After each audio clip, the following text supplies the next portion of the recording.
Alright guys, it is July 30, 2026. Meron pa tayong isang araw for this July, pero gagawin na natin kung magkano ba yung kinita natin this whole July. So magkano nga ba? Nung nakaraan medyo maganda yung kinita natin at nakabili nga tayo ng magandang computer. Pero bago natin computein kung magkano yun at ginamit natin for this whole month is yung Metrobank natin, kung nawi-withdraw ba natin doon at nailalagay natin doon.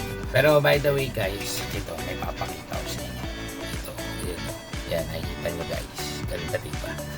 So ang tawag dito is Gundam, pero hindi siya Gunpla, Gashapon siya guys, Bandai Gashapon. So nakakakolect na ako ng 5. And every pupunta kami ng SM, hindi kami pwedeng hindi pumunta sa Gashapon. So ayan. Dahil marami na akong oras to do these things, nagagawa na natin yung mga bagay na hindi natin magawa nung nagtatrabaho pa tayo. Because of trading, nagagawa na natin siya. Biro mo, we're earning triple nung nagtatrabaho pa tayo. At the same time, we have a lot of free time to do this. Habang nagtitrade ka, you're doing this building kits. Nagbibuild tayo ng mga, actually nakalagay yan sa bilog yan, dito yan, bubuuhin mo. Ano bang purpose nito? Guys, pag nagbubuo kasi nito, maliliit yung pyesa niya, isa-isahin mo yan eh. May patience ka dapat sa pagbubuo. Tapos at the same time, nasusurprise ka. Just like in market guys, you need to have patience. And just like market, in trading, nasusurprise ka din sa nangyayari sa market. So you need to have plan. Iniisa-isa mo yan, dinadissect mo pa siya. Itag-aaralan mo in trading. And dito rin sa Gashapon guys, by building the Gundam. Maliliit yung pyesa nito. Actually, ang liit lang nito. Tapos marami siyang pyesa. Bubuuin mo siya ng isa-isa. Yung joint.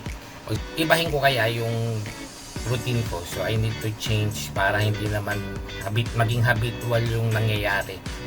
Ito dito, yung pagbubuo ng Gundam is nako-customize natin. Just like in market, we're building strategies, ko-customize natin yung ginagawa natin.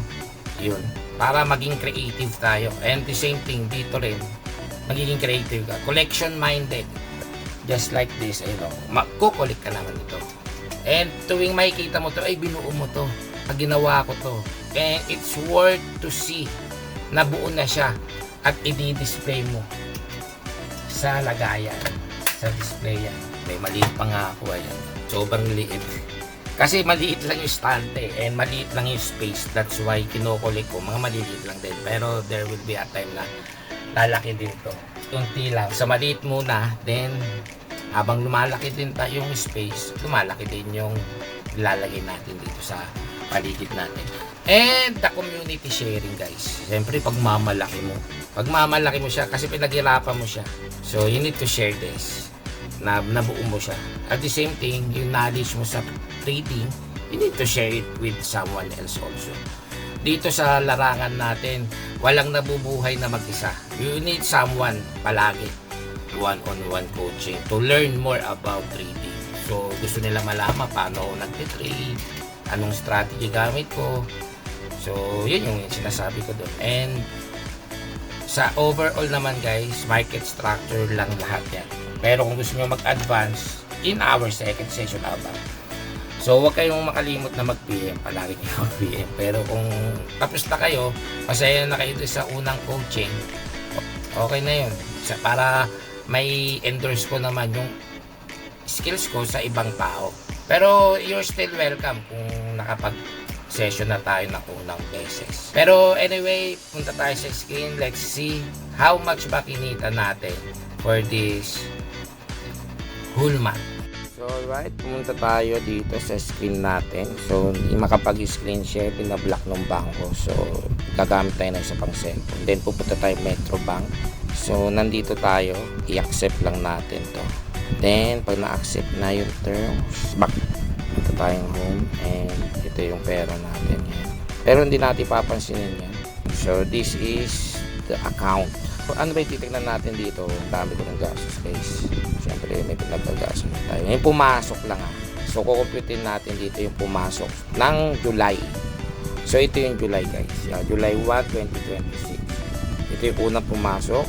July 2, nag-withdraw tayo. 33,678, 28,207, 32,211, 27,938.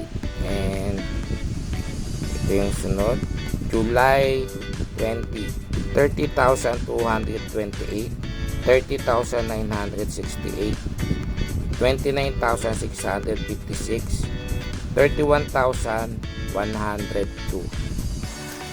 Ayun, alright guys. Ayan yung kinita natin, no? Malaki ba? Diba? It's 243,988. Yan yung profit natin ngayong July. So, ang tanong, kaya ba makabuhay ng pamilya? So guys, ginagawa ko lang dito is nakaharap lang ng computer for the whole day. So minsan nakaka-board din yung ginagawa ko. Minsan na lumalabas ako, kakapi ako or makikipagkita tayo sa ibang tao. Kaya maglalabas ako, hatid yung anak ko sa eskwelahan. Ito yung mga perks na binibigay ni Trading World Market na magde-trade tayo as an intraday. Hindi ako scalper guys, I'm an intraday trader. So, hoping na makuha nyo rin yung skills. So by the way guys, we have new version of Primeverse. Kung hindi pa kayo nakaka-join doon, PM me. PM nyo lang ako. It's called Primeverse 3.0. Mas updated, mas upgraded. Even though yung luma gumagana pa rin, pero ito na yung halos ginagamit ng mga PU Prime user and na ina-adapt ni Primeverse. Pero anyway guys, maski FPG, it's welcome. Ang tagal na, maski ako na nag-educator, one of the Primeverse.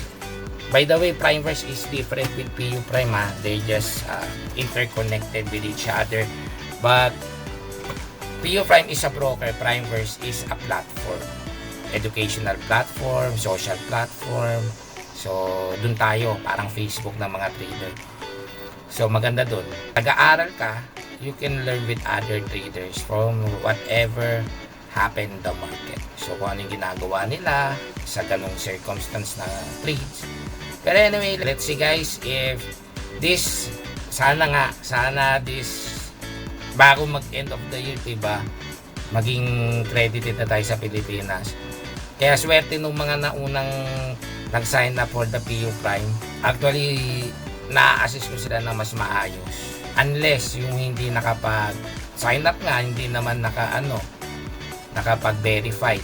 Sorry talaga sa mga tao na hindi pala sila verified and may hirapan sila. So if you really want to join us, we have FPG guys. So yun lang yung pwede kong ma-endorse. Yun yung qualified here in the Philippines.